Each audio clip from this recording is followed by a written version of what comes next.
Chapter 9, Sloka 34. Manmana bhava madbhaktah. Manmana bhava madbhaktah. Manmana bhava madbhaktah. Madhyaji man namaskuru. Madhyaji man namaskuru. Madhyaji man namaskuru. Manmana bhava madbhaktah.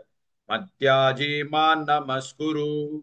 मन्मना भव मद्भक्तः मद्याजी मां नमस्कुरु मन्मना भव मद्भक्तः मद्याजी मां नमस्कुरु मन्मना भव मद्भक्तः मद्याजी मां नमस्कुरु मन्मना भव मद्भक्तः मद्याजी मां नमस्कुरु मामे वैश्यसि युक्त्वैवम् मामे वैश्यसि युक्त्वैवम् मामे वैश्यसि युक्त्वैवम् आत्मानं मत्परायणः आत्मानं मत्परायणः आत्मानं मत्परायणः मामे वैश्यसि युक्त्वैवम् आत्मानं मत्परायणः मामे वैश्यसि युक्त्वैवम् आत्मानं मत्परायणः मामे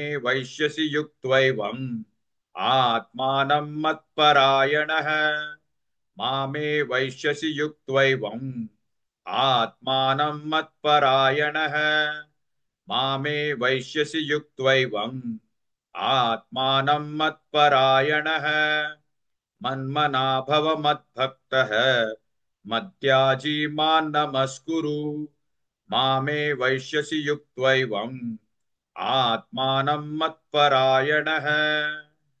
Please like and share this video because you could be instrumental in helping someone around the world recite the Srimad Bhagavad Gita, thereby helping them to have a life of unending opulence, victory and prosperity.